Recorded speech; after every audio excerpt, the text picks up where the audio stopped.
Welcome to the GDPR Weekly Show, one of the top 5 GDPR podcasts worldwide. Here is what's coming up in this week's episode.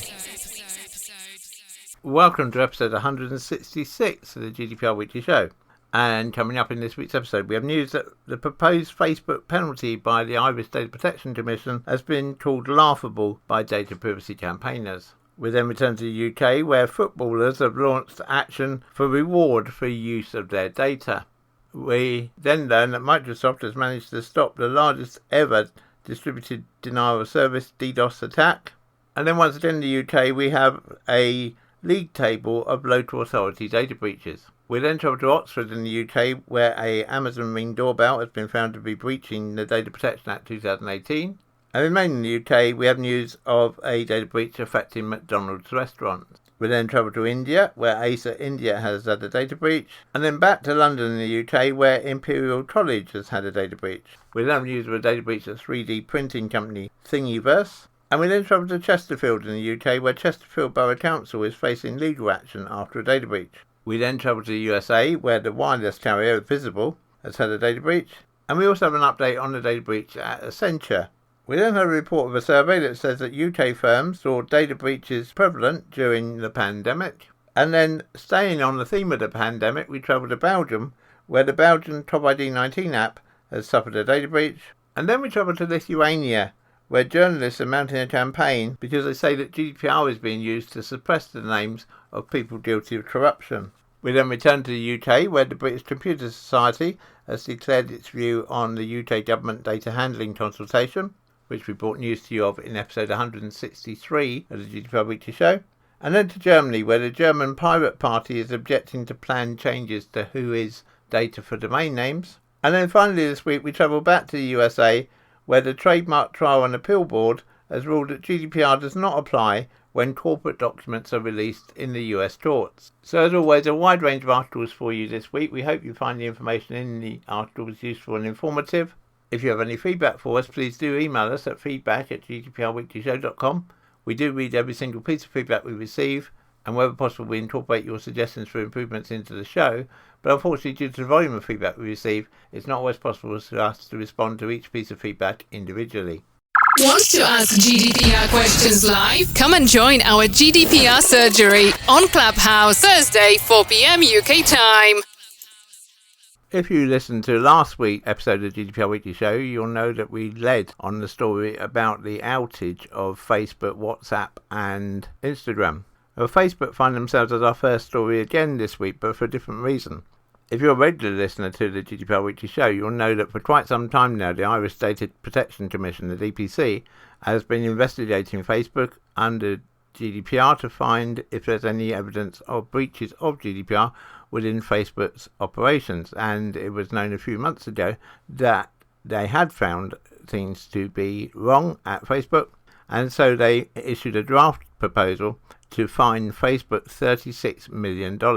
Now, whilst $36 million is a lot to most people, to Facebook it's absolutely nothing. Indeed, it's been calculated that it would take Facebook just over 2.5 hours to earn that amount in revenue. Not surprisingly, perhaps, this proposed fine has been met with some derision across the GDPR community. But to turn first to what the DPC's found, in its summary of findings, the DPC wrote, "There is no obligation on Facebook to seek to rely solely on consent for the purposes of legitimising personal data processing, where it is offering a contract to a user, which some users might assess as one that primarily concerns the processing personal data, nor has Facebook purported to rely on consent under GDPR. I find the complainant's case is not made out that the GDPR does not permit the reliance by Facebook on Article 6, Paragraph 1, Subparagraph B of GDPR in the context of its offering of terms of service."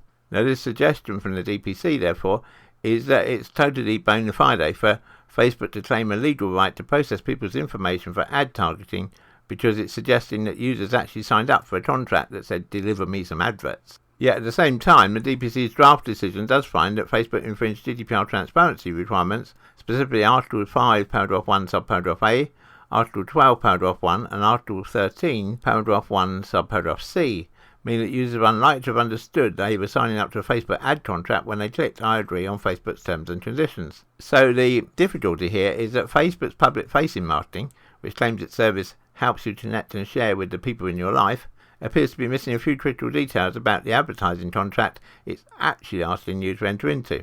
Now, perhaps not surprisingly, Matt Schrems, a well-known data privacy advocate, has leapt into the argument and says it's painfully obvious that Facebook simply tries to bypass the clear rules of GDPR by relabeling the agreement on data use as a contract. He went on to warn that such a basic Whois allowed to stand, it would undermine the whole GDPR regulation. He said if this would be accepted, any company could just write the processing of data into a contract and thereby legitimise any use of customer data without consent. This is absolutely against the intentions of GDPR that explicitly prohibits to hide consent agreements in terms and conditions. And that's very true, of course. We're a strong advocate ourselves that GDPR consent has to be informed. You have to know what you're consenting to, and you have to know what the organisation or company that you're giving consent to is proposing to do with your data. And the allegation here would be, of course, that Facebook hasn't done that. Schrems went on to say it is neither innovative nor smart to claim that an agreement is something that it is not to bypass the law.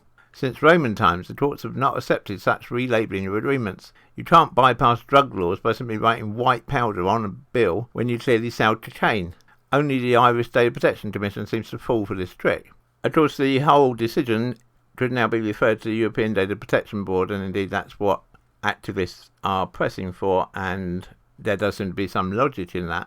Schrems went on to say, we have many cases before many authorities, but the DPC is not even remotely running a fair procedure. Documents are withheld, hearings are denied, and submitted arguments and facts are simply not reflected in the decision. The Facebook decision itself is lengthy, but most sections just end with a view of the Data Protection Commissioner, not an objective assessment of the law. We have reached out to the Irish DPC for a comment, but a spokesperson declined, saying that because this was an ongoing investigation, they weren't able to comment at the current time. We also approached Facebook for a statement, and Facebook said, we don't speculate or comment on live investigations. We are assisting the Irish Data Protection Commissioner with its inquiries, and we'll await the final decision in due course. Doubtless this is a story we will return to in the future here on the GDPR Weekly Show, but let us have your comments. Email us at feedback@gdprweeklyshow.com with what you think about this Facebook decision, and we'll bring the best comments to you in a future episode of the GDPR Weekly Show.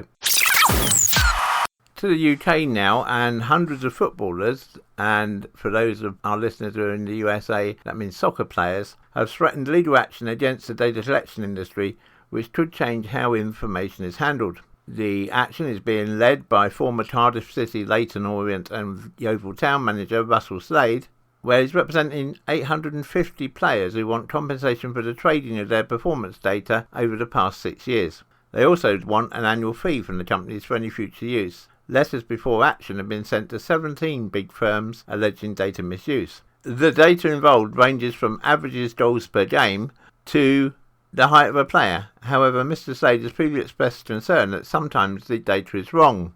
If the group pursues legal action and is successful, it could lead to a radical change of a multi-billion-pound industry behind professional sport that trades information about players. The legal team involved said the fact players receive no payment for the unlicensed use of their data contravenes GDPR. Under Article 4 of GDPR, personal data refers to a range of identifiable information such as physical attributes, location data, or physiological information. While 17 major betting, entertainment and data collection firms have been targeted in this initial action, it's believed that there could be more than 150 companies who will be involved should this case succeed. Now, of course, Premier League players are famous for how much they earn, and so while receiving a fee for the use of their data would probably be useful to them, it's unlikely to make any real impact on their earnings. However, of course, the further you go down the football pyramid, the more the amount of money becomes important. And Slade feels strongly that those lower down the pyramid in both the men's and women's games would see tangible benefit. Slade said, it's incredible where it's used. On one player, and I'm not talking about a Premier League player or even a Championship player, there were some 7,000 pieces of information on that individual player at a lower league football club. There are companies that are taking that data and processing that data without the individual consent of that player. A big part of our journey has been looking at that ecosystem and plotting out where the data starts, who's processing it, where it finishes, and that's a real global thing. It's making football, and indeed all sports, aware of the implications and what needs to change. Now, of course, the use of data in sport is nothing new. Its collection, distribution and use has become a stable part of the modern sporting environment, be it by clubs themselves to manage player performance or by third-party companies to base things like betting odds on. If this move is successful, the implications could have far-reaching effects beyond football, as you think of other sports like horse racing or Formula One or even rugby league. Any such sports have the same sort of data, which could eventually fall under this ruling. Former Wales international Dave Edwards, one of the players behind the move, said it was a chance for players to take more control of the way information about them is used. Having seen how data has become a staple part of the modern game, he believes players' rights to how information about them is used should be at the forefront of any future use. The more I've looked into it and you see how our data is used, the amount of channels it's passed through, all the different organisations that use it, I feel as a player we should have a say on who's allowed to use it, he said. Anyone else in the world would have that say. Just because we're footballers and we're public domain, that gets overlooked. If you were in another job, if you were a teacher or a lawyer, and this sort of details were being passed around your field of work, it wouldn't sit right with you. I don't think we, as individuals, really differ from that. The lawyer behind the action, Chris Farnell, believes it would be a start of a sport-wide reshaping of how data is traded. This would be a significant change if the precedent is set throughout football and how data is used throughout sport in general, he said. It will change significantly how that data is being used and how it's going to be rewarded. We will, of course, keep a close eye on this court action as it proceeds, and whenever there's a judgment or other news to bring you, we will, of course, bring that to you in the next available episode of the GDPR Weekly Show. You're listening to the GDPR Weekly Show with your host, Keith Budden. Microsoft claims to have mitigated a record 2.4 terabits per second distributed denial of service attack targeting one of its Acer customers in Europe during the last week of August. The company said the attack was 140% larger than the highest attack bandwidth volume Microsoft recorded in 2020 and higher than any network volumetric event previously detected on Acer. It also surpasses the previous largest distributed denial of service attack, which peaked at 2.3 terabits per second and was directed at Amazon Web Services last year. Microsoft said the attack originated from around 70,000 sources and from multiple countries in the Asia-Pacific region, including Malaya, Vietnam, Japan and China, as well as the US. The attack spanned over 10 minutes with very short-lived bursts, each ramping up in seconds to terabit volumes of data. The company monitored three main peaks, the first at 2.4 terabits per second, the second at 0.55 terabits per second, and the third at 1.7 terabits per second. Microsoft's attack mitigation lifecycle has orchestrated its control plan logic that dynamically allocates mitigation resources to meet the most optimal locations closest to the attack sources.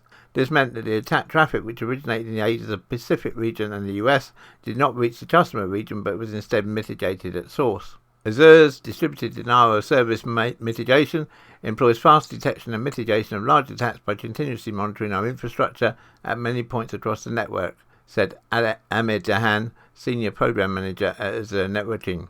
He went on to say, when deviations from baselines are extremely large, our distributed denial of service control plane logic cuts through normal detection steps needed for lower volume floods to immediately kick in mitigation.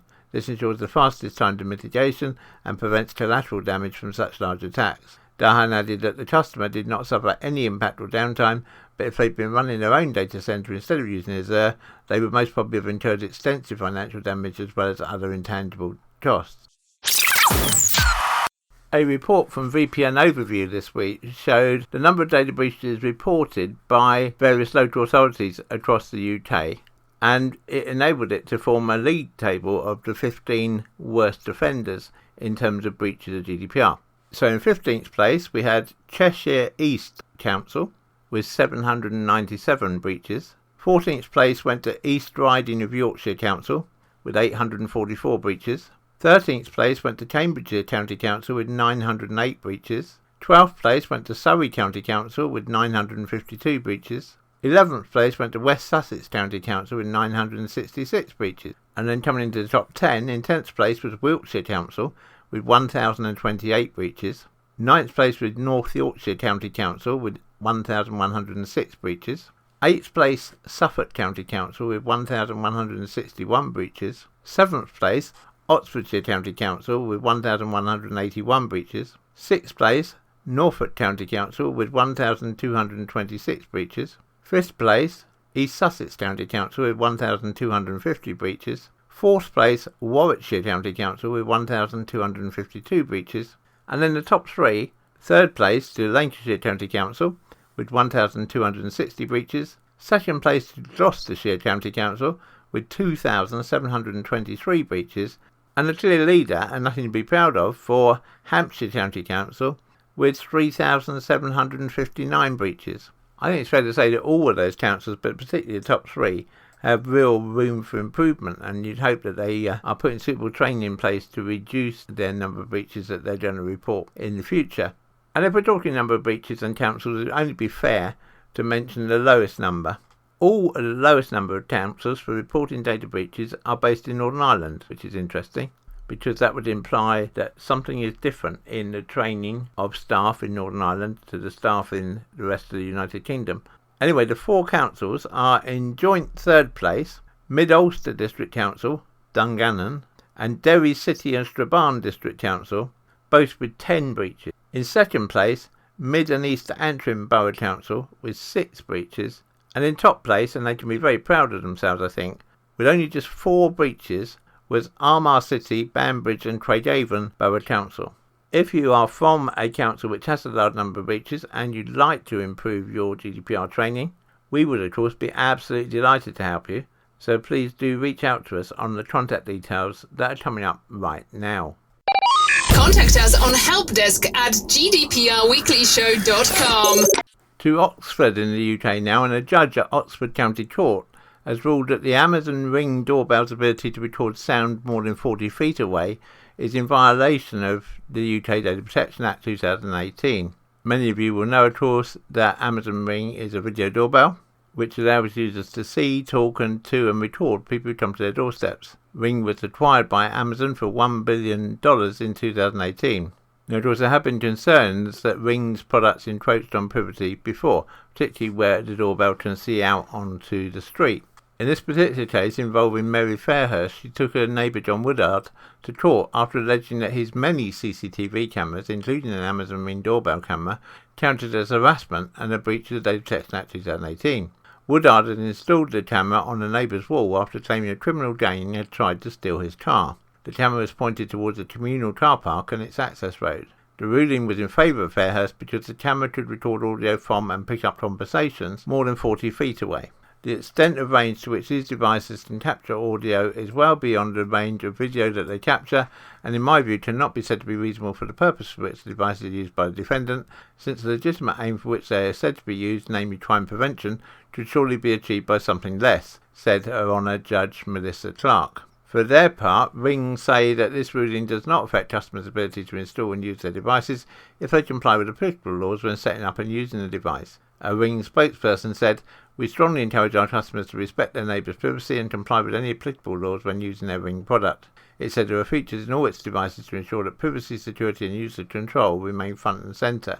This includes customisable privacy zones to block out off-limit areas, motion zones to control the areas customers want their Ring device to detect motion, and audio toggles to turn the audio on and off. It says its devices are not intended for capturing someone else's property or public areas, and that its products come with a sticker which is meant to be put up somewhere close to the device. Its purpose is to alert those nearby to the camera. So while if you've got an Amazon Ring doorbell, we wouldn't say right at the moment you have to get rid of it, but if the case does end up in a High Court or Court of Appeal, then a more serious legal precedent could be set.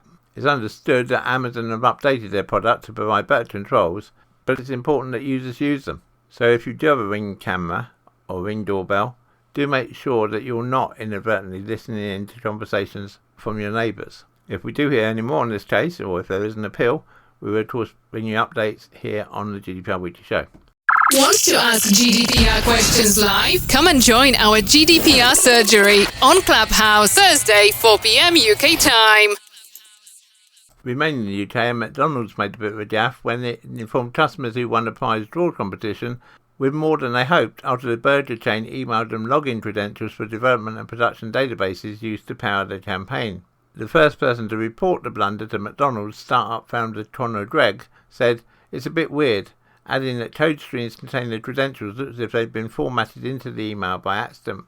Like scores of British people around the country, Gregg, founder of web platform toolkit Creatorsphere, enjoys munching McDonald's produce. One of the chain's most recent promotions was a Monopoly-themed giveaway.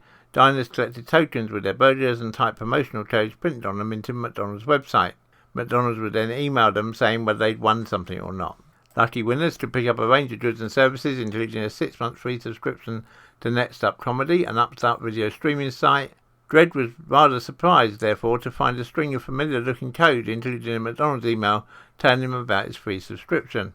The one-time Hewlett-Packard engineer said he recognised the code above the email body text as a Windows as a database connection string. This category is telling me what the database name is, he explained, and this persists security info true is where the issue is. This should be false. Where you mark that as true, it actually outputs the credentials, and right there, this user ID and password is the same user ID and password for production.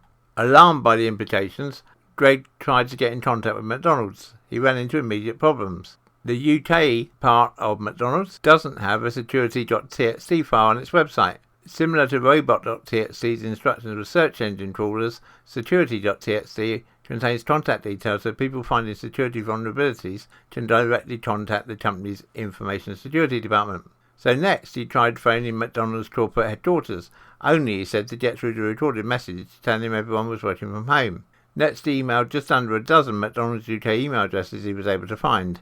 Nobody responded. In frustration, he posted a video on TikTok begging McDonald's to respond. Someone did eventually reply to his emails by accidentally copying Greg into an email that described his attempts to report the breach under the email subject line, responsible security disclosure, as suspicious. After some toing and froing, Greg was able to speak to an information security person at McDonald's who understood what was going on and was able to get the problem fixed. In a statement, McDonald's insisted that the credentials it emailed to an unknown number of customers were only for a staging database. It also asserted that no customer data was exposed, which seems a bold assertion to make when the database was clearly linked with an email marketing campaign. Those affected will be contacted to reassure them that this was a human error and that their information remains safe. We take data privacy very seriously and apologise for any undue concern this error has caused, the McDonald's spokesman said. It does appear that someone at McDonald's may have committed an accidental copy and paste error when setting up auto replies for the marketing campaign. If we hear any more on this from McDonald's, we will of course bring it to you in a future episode of the GDPR Weekly Show. To India now, and a hacker group has claimed to have breached the servers of Acer India with approximately 60 gigabytes of sensitive data belonging to several million of the company's customers being leaked online. Known as Disorderan, the group said it had stolen customer information, corporate data, financial data and information related to recent company audits. The hackers said that the breach included data on several million Acer customers, mostly from India. It appears to have taken place on the 5th of October, as this is the most recent date listed in the leaked databases. Disorderan also said that it would give Acer access to the database to verify the data and prove the breach is real. A sample of data released for free, which included information on over 10,000 individuals, was found to be accurate and genuine by researchers who were able to make contact with some of those affected. The group has said that data belonging to several million more Acer customers will be released for a fee at a later date. We have recently detected an isolated attack on our local after-sales service system in India, an Acer spokesperson said. Upon detection, we immediately initiated our security protocols and conducted a full scan of our systems. We are notifying all potentially affected customers in India. The spokesperson went on to say that the incident has been reported to the local law enforcement and the Indian Computer Emergency Response Team, and has been no material impact to the company's operations and business continuity. You're listening to the GDPR Weekly Show with your host, Keith Budden. Back to the UK now, and the Imperial College London accidentally released the personal data of thousands of students. In the data breach, Imperial College London accidentally released the personal data of thousands of students, including their full names, UCAS numbers, dates of birth, home addresses, ethnicity, telephone numbers and the room number when they stayed in halls of residence at the university. The data was made accessible by the college's Freedom of Information team in the form of a Netsale spreadsheet, where it appears that rows containing sensitive data were hidden but not deleted. The data was made available on the website whatdotheyknow.com, where it was publicly available for anyone to download for 9 days before being flagged by the person who'd made the request and subsequently removed from the site. The data was available from the 14th to the 23rd of June 2021. The original request, titled Data by College Halls, asked Imperial College for all undergraduate halls for the last 5 years, could you please provide for each individual hall the number of students by each subject, e.g. 100 computing, 25 physics, and the number of students by fee status, i.e. home, EU or international. A further request for the percentage of students by age and gender was made later the same day.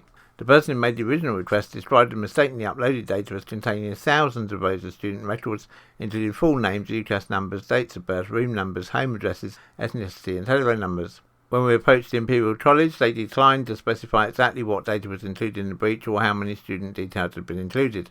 However, if the data did answer the requester's original query, then we have to assume that the data would have been for every student who stayed in halls of residence at Imperial College for the last 5 years. Ironically, the college's Freedom of Information manager, when contacted, said he couldn't see any personal data included in the spreadsheet. Only when the requester explained how they'd viewed the personal data did the Freedom of Information team accept that a breach had occurred and asked the user to delete the document from their device. In a written statement, an Imperial College spokesperson said, "As soon as we were made aware of this breach, we immediately self-reported to the ICO, who have since confirmed that they are content with Imperial's response and will take no further action." When we asked the college spokesperson whether any attempt had been made to notify the students whose data had been included in the breach, they responded by saying the data was only accessed by the requester and the college and what they know staff who were working to resolve the issue. The ICO's regulatory guidance advises against notifying individuals in such circumstances, they said. Confirmation that no one had downloaded the data other than the original requester was gained through collaboration between Imperial College and whatdottheyknow.com. The spokesperson added that the college have implemented a series of additional measures to prevent this happening again. Contact us on helpdesk@gdprweeklyshow.com. Thingiverse, a site that hosts free-to-use 3D printer designs, has suffered a data breach, and at least 228,000 users' email addresses have been circulating on black hat crime forums on the dark web. News of the breach came from Have I Been Pawned, whose maintainer Troy Hunt uploaded the 228,000 breached email addresses to the site after being tipped off of their circulation on the forums. Hunt claimed on Twitter that in excess of 2 million addresses were in the breach. He qualified that by saying the majority were email addresses that appeared to be generated by Thingiverse itself, judging from their format, webdev plus username as available at makerbot.com. Some of the data included poorly encrypted passwords. For example, some were just hashed with an unsorted SHA-1 hash. Thingiverse disputes the figures and claims a mere handful of users were impacted. Thingiverse is owned by 3D printing firm MakerBot. MakerBot has not yet publicly acknowledged that the breach has occurred. Thingiverse has now issued a statement. We became aware of and have addressed an internal human error that led to the exposure of some non-sensitive user data for a handful of Thingiverse users. We have not identified any suspicious attempts to access Thingiverse accounts, and we encourage the relevant Thingiverse members to update their passwords as a precautionary measure. We apologise for this incident and regret any inconvenience it's caused. We are committed to protecting our valued stakeholders and assets through transparency and rigorous security management. We return to the UK now and to Chesterfield, where a man is launching legal action against Chesterfield Borough Council after a data breach. Daniel Green received an apology from Chesterfield Borough Council earlier this year after a council employee was caught on video verbally abusing him. Mr. Green took the footage in July at the council's Stone Gravels depot after claiming to have been threatened earlier in the day by another council employee.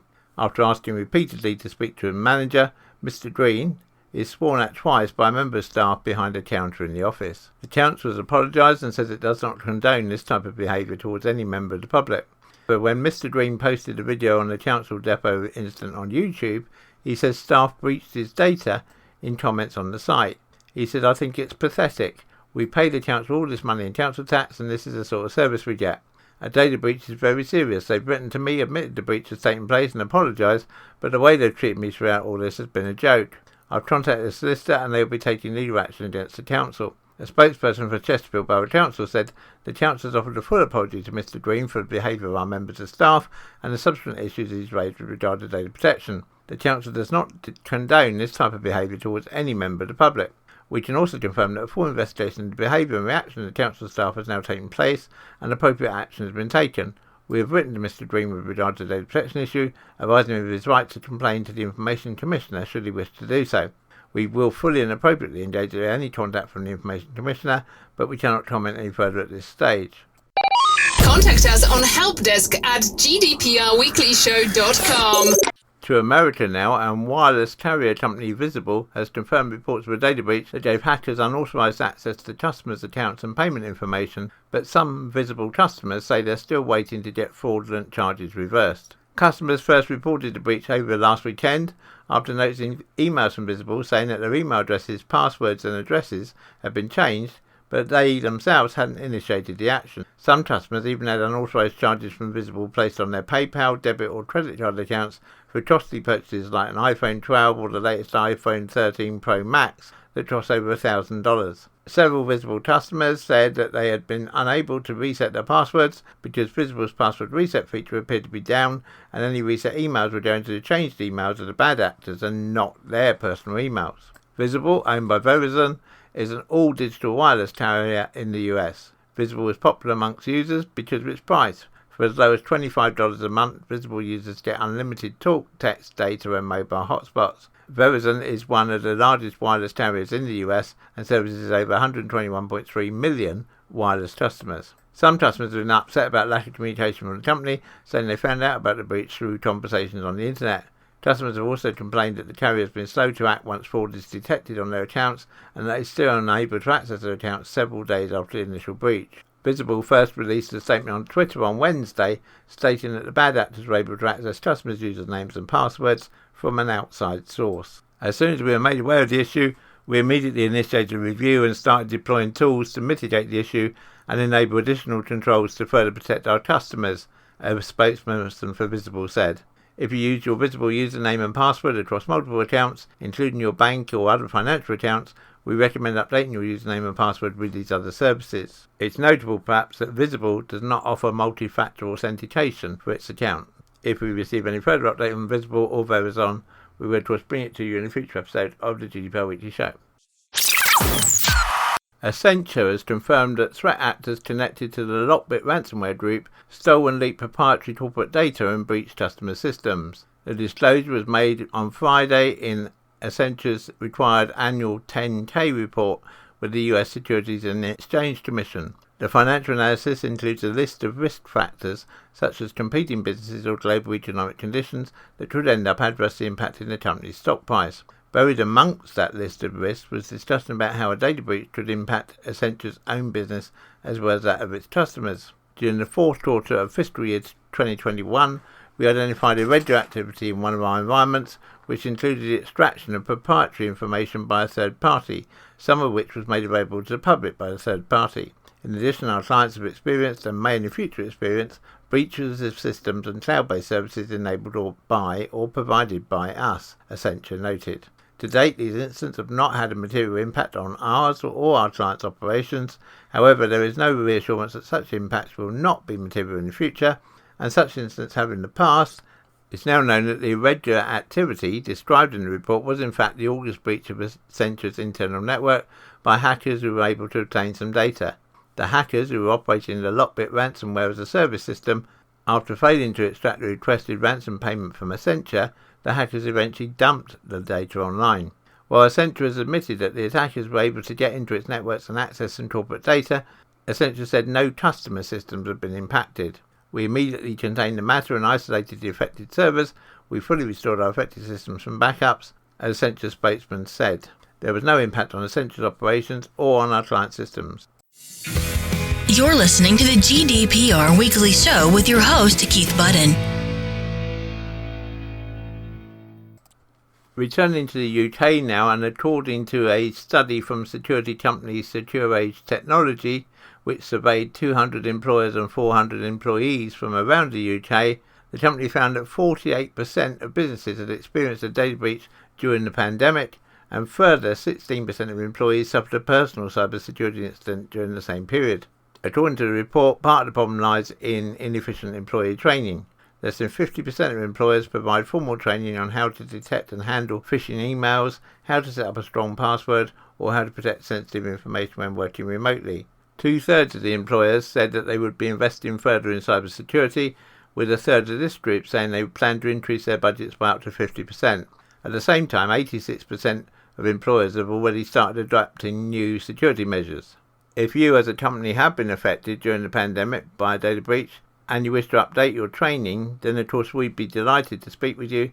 please do contact us using the details which are coming up right now. Contact us on helpdesk@gdprweeklyshow.com.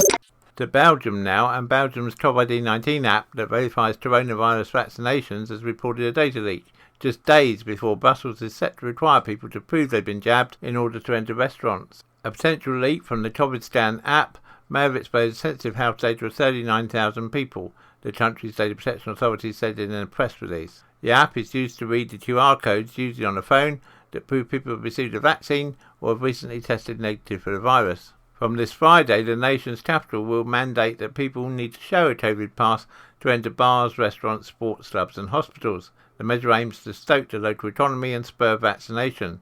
Brussels' vaccination rates lag behind the rest of the country, forcing it to keep tighter measures in place.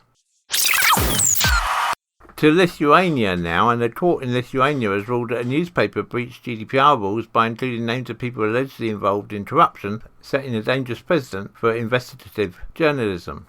In a statement issued by Lithuanian journalists said, "We, Lithuanian journalists and media representatives, do not approve that under the guise of national or international law, some public authorities, including administrative courts, could substantially limit the definition of a public person and thus deprive society of its right to information. We stand in solidarity with the editorial board of Atvira Klaipėda, whose aspiration to defend the right to information must be taken to the Constitutional Court or even international legal authorities. Our community fully supports these initiatives." On October the 6th, the Supreme Administrative Court of Lithuania rejected the Klaipėda News website's complaint regarding the decision by the Office of the Inspector for Journalistic Ethics. The office ruled that Atvira Klaipėda, which reported about public procurements of the public company Dietyvų apyvartis street lighting, managed by Klaipėda City Municipality, as well as involved persons, violated GDPR. Public authorities are increasingly using GDPR as a pretext to limit access to information. In our opinion, this and subsequent decisions by administrative courts fundamentally alter the practice of democracy, the public right to information and journalists' right to accurately inform the Lithuanian society. We are convinced that the extremely diligent and excessive protection of the privacy of public individuals must not deprive the public of its right to information about the non-transparent activities of public authorities and their associates, possible corruption and nepotism. The Constitutional Court of the Republic of Lithuania has repeatedly emphasised the fundamental role of constitutional freedom of information, including the right of the media to seek, receive and disseminate information and ideas about hindrance, ensuring and developing the ideal of an open, just and harmonious civil society. It is a necessary precondition for building and maintaining democracy. We are convinced that the Administrative Court's novel practices contradict those values outlined by the Constitutional Court and prevent the media from contributing to the maintenance and preservation of the democratic order. The decisions by the Inspector of Journalistic Ethics and some courts form a dangerous precedent, denying the previously established principles of the public's right to information and freedom of speech. And that statement is then signed by a number of individuals, including the chairwoman of the National Press Association, the chairman of the Internet Media Association, the chairman of the Lithuanian Union of Journalists, the chairwoman of the board of the National Association of District and City Newspapers, and then various editors of Lithuanian newspapers. We have approached the Lithuanian government, but they have refused to comment. Want to ask GDPR questions live? Come and join our GDPR surgery on Clubhouse Thursday, 4 p.m. UK time.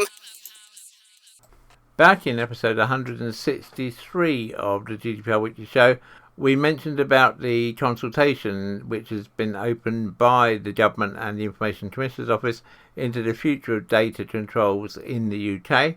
The consultation, which is called Data A New Direction, is open until the 19th of November this year for people to make comments. This week, the British Computer Society, the Chartered Institute for IT, weighed into the debate by saying that the right to human review of decisions made fully by computers should not be removed while artificial intelligence is still in its infancy. The government consultation on personal data suggests that human appeal against some automated decisions by artificial intelligence, which might include recruitment or loan eligibility, could be unnecessary. Dr. Sam De Silva, chair of BCS's Law Specialist Group and a partner at law firm CMS, explained, Article 22 of GDPR is not an easy provision to interpret, and there is danger in interpreting it in isolation like many have done. We still do need clarity on the rights someone has in a scenario where there's fully automated decision making, which could have significant impact on the individual. We would also welcome clarity on whether Article 22, Paragraph 1 should be interpreted as a blanket prohibition of all automated data processing that fits the criteria, or a more limited right to challenge a decision resulting from such processing. As a professional body for IT, the British Computer Society is not convinced that either retaining Article 22 in its current form or removing it achieves such clarity. We also need to consider that protection of human review of fully automated decisions is currently in a piece of legislation dealing with personal data. If no personal data is involved, the protection does not apply, but a decision could still have a life-changing impact on us. For example, say an algorithm is created deciding whether you should get a vaccine. The data you need to enter into the system is likely to be date of birth, ethnicity and other things, but not name or anything which to identify you as a person. Based on the input, the decision could be that you're not eligible for a vaccine, but any protections in GDPR would not apply as there's no personal data. So if we think the protection is important enough, it should not go into GDPR. It begs the question, do we need to regulate artificial intelligence generally and not through the back door of GDPR? It is welcome that government is consulting carefully before making any changes to people's right to appeal decisions about them by algorithms and automated systems, but the technology is still in its infancy. BCS, the Chartered Institute for IT, supports the consultation and will be gathering views from across its membership. The consultation says that automated decision making is likely to increase greatly in many industries in the coming years. The need to maintain a capability to provide human review may in future not be practical or proportionate, and it is important to assess when this safeguard is needed and how it works in practice. It acknowledges that there may be a legitimate need for certain high-risk artificial intelligence-derived decisions to require human review, even if this restricts the scope of use of such systems or makes them slower. The Department of Culture, Media and Sport said it's seeking further evidence as a part of a consultation before forming any firm proposal on Article 22 and the right to request a review of all fully automated decisions. Contact us on helpdesk@gdprweeklyshow.com. To Germany now, and the German Pirate Party claims that EU plans for a GDPR-compliant Whois version 2 will lead to death lists. ICANN has also expressed its dislike for the proposal, but other web infrastructure firms have said they don't really mind. The European Union has drawn this attack because it's proposing that real names and contact details should go back into Whois lookups as part of its Network and Information Systems Directive.